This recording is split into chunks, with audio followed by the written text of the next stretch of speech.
Bom dia, boa tarde, boa noite, tudo bem com você? Você está satisfeito com a quantidade de conhecimento que você tem?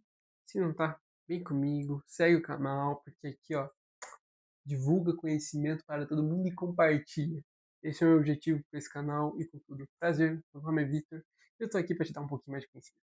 Então vambora? Vamos falar do que tá acontecendo no mundo? O que tá acontecendo agora no Brasil, gente? Agora não, né? Tô um pouquinho atrasado com a notícia, mas ó, toma, IOF. IOF, nosso queridíssimo IOF, mas o imposto aí dentro da quantidade de impostos que o povo brasileiro já tem, né? Acho que a gente já não aguenta mais essa quantidade de impostos e tudo isso anda piorando, né? Já que a gente tem um percentual de arrecadação menor que de exportação, né? Então, estão procurando medidas aí para poder arrecadar, né? Mas temos vários rombos aí acontecendo, INSS, entre outros aí, mas vamos conversar hoje só no IOF. IOF. O que é IOF? Imposto sobre Operação Financeira, transações internacionais de câmbio, empréstimos e investimentos a curto prazo. O que esse aumento do IOF aí que eu tô tanto falando para vocês vai impactar em vocês, né? Nossa, nunca ouvi falar desse imposto, nunca vi esse imposto. Gente, esse imposto está incluso em quase pequenas coisinhas. Não sei se vocês já foram para outro país, já viram outra coisa, sempre a gente dá uma olhadinha em quanto está o IOF. Geralmente quem mexe muito com moeda estrangeira sabe, né? Então, você dá uma olhada no IOF para saber quanto que tá a taxa, para ver se tá caro pagar. Agora com essa subida do IOF, o que acontece, gente? Sobe. Então viajar agora ficou um pouquinho mais caro, então vamos aumentar esse orçamento. O orçamento para tudo, ultimamente no Brasil não é mais caro, né? Mas o IOF vem aumentando empréstimos, então a taxa sobre os empréstimos são maiores, a taxa sobre o câmbio, então, como fala na tabela que eu vou mostrar logo para vocês, compra de dinheiro em espécie, compra de cartão de débito ou crédito internacional. Então, para vocês terem uma noção que tipo, assim, impacta várias coisinhas, né? Então, viajar para todo mundo vai ficar mais caro, não só para o grande empreendedor, para o pequeno empreendedor, ou para a pequena pessoa, funcionário independente da sua profissão, vai ficar mais caro. E isso complica bastante as coisas, né? Porque não é como só o dólar fosse mais caro, né? É como se fosse qualquer tipo de câmbio fosse mais caro. Isso daí pode até influenciar e impactar em produtos nossos. E o que a gente pode falar sobre a questão do IOF? Como que ele impacta no seu dia a dia? Então, um exemplo, empréstimo. Você precisa de empréstimo. Quero comprar, sei lá, alguma coisa, quero fazer um financiamento. Vamos ter um imposto em cima desse financiamento e em cima desse empréstimo. Que as coisas começaram a ficar um pouquinho mais complicadas com o nosso querido Brasil, né? Como se já nunca fosse.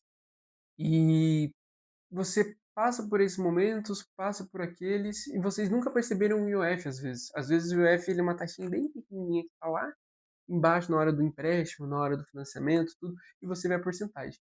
Aí você pensa, putz, Victor, mas os juros, IOF, nossa, parece tanto a mesma coisa. Não, é bem diferente. IOF, ele é um imposto, ele é uma taxa. É muito diferente dos juros. Os juros, ele é meio que uma remuneração pelo valor que você está pegando. Entende? Então, vamos usar a lógica, por exemplo, da vaca. Uma pessoa não tinha uma vaca, foi lá, pediu emprestado uma vaca para o fazendeiro pegou, emprestou a vaca para essa pessoa, e o que acontece?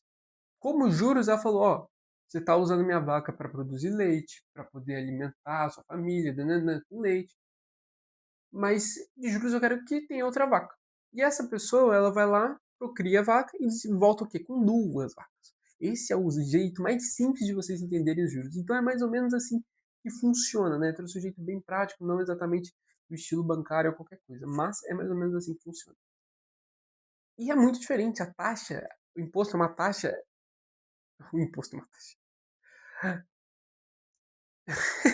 O IOF é um imposto que recai sobre algum estilo de arrecadação, igual imposto de renda. No IOF, o governo consegue medir o quanto a economia está rodando, quantas transações está acontecendo. Então, às vezes, ele consegue segurar, congelar um pouquinho mais a economia brasileira para não subir tanta inflação, porque a economia está muito aquecida. É um meio deles terem esse controle, né? Obviamente, com essa subida não é para ter controle, né? É realmente arrecadação. Então, pensa a quantidade de coisas que vai ter, né?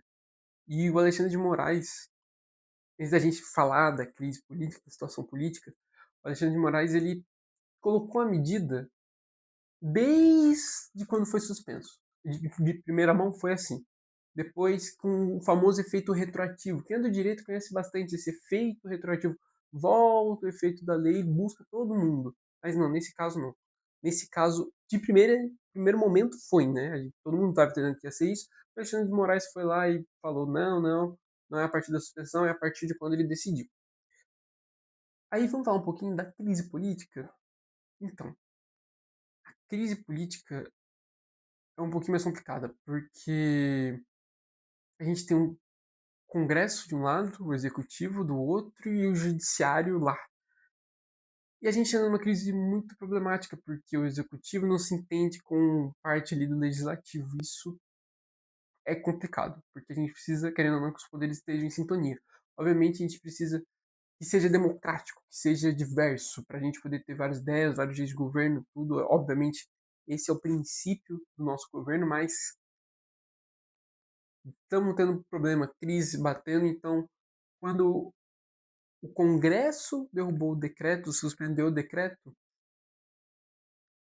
o Executivo foi para o Judiciário tentou uma audiência de conciliação que não correu bem, não deu certo, meio que quase que uma decisão monocrática por Alexandre de Moraes, foi lá e aplicou essa maior quantidade de IOF, né, na nossa vida, como se já não tivesse imposto suficiente, né? Vou mostrar para vocês agora a tabelinha. Então, como vocês podem ver, cartões internacionais 3,38 era antigamente, agora fica 3,5. Remessas para conta exterior 1,1 para 3,5. Então, para vocês verem como ficou mais caro.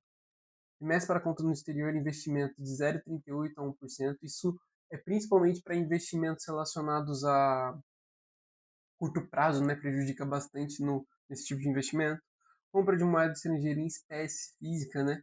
De 1,1 para 3,5. Empréstimo de curto prazo de 1,1 a 3,5.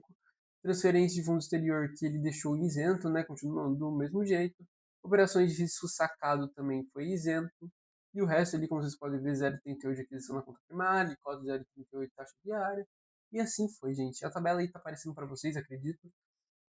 É um meio de imposto, né? É um meio que a galera quer arrecadar, porque, querendo ou não, o governo tá com uma baixa arrecadação, né? Não tá... Na verdade, a arrecadação nunca foi baixa, né?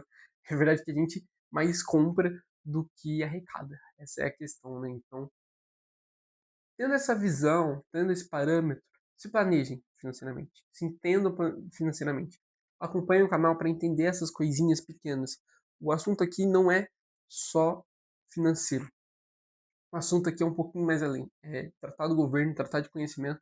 Obviamente que o canal não vai ser focado só em política, só em questão de decreto. Sempre vou trazer coisas sobre isso.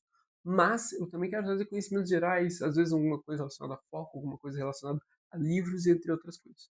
Espero muito que vocês tenham gostado do vídeo, meu primeiro vídeo. Espero carinho, se inscreva, dá um like. E é isso, gente.